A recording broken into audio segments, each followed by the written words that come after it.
Shape கிடச்சிரும். மறுபடியும் அந்த ரெக்டாங்கிள் டிஷ்யூ பேப்பரை மேலே வச்சு இதே ப்ராசஸை இதுக்கும் பண்ணி இந்த ரெக்டாங்கிள் டிஷ்யூ பேப்பர் 1 2 3 எத்தனை வேணாலும் நீங்கள் வந்து அது ஸ்ட்ராங்காக இருக்கிறதுக்காக வைக்கிறோம். இந்த டைமில் நீங்கள் அந்த குண்டூசி அதை வெளியில் எடுத்துகிட்டு நீங்கள் நல்லா வந்து அதை சுருட்டி விட்டுணும். கீழே உங்களுக்கு பர்ஃபெக்டான ஷேப் கிடச்சிரும். இப்போது அதை நூல் வச்சு மல்லிப்பூ கட்டுற மாதிரி இந்த டிஷ்யூ பேப்பரை நீங்கள் கட்டிடணும்.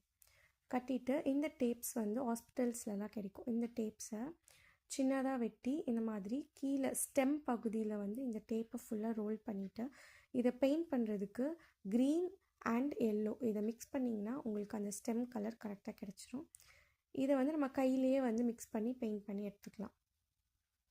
இதுக்கப்புறம் க்ளூவும் கொஞ்சம் ஒயிட் பெயிண்ட்டும் ஆட் பண்ணி நீங்கள் ஃபுல்லாக மேலே இருக்கிற மொட்டில் மட்டும் பெயிண்ட் பண்ணிங்க அப்படின்னா உங்களுக்கு ஒரு வாட்டர் ப்ரூஃபான ஒரு மல்லிப்பூ ரெடி ஆகிடும்.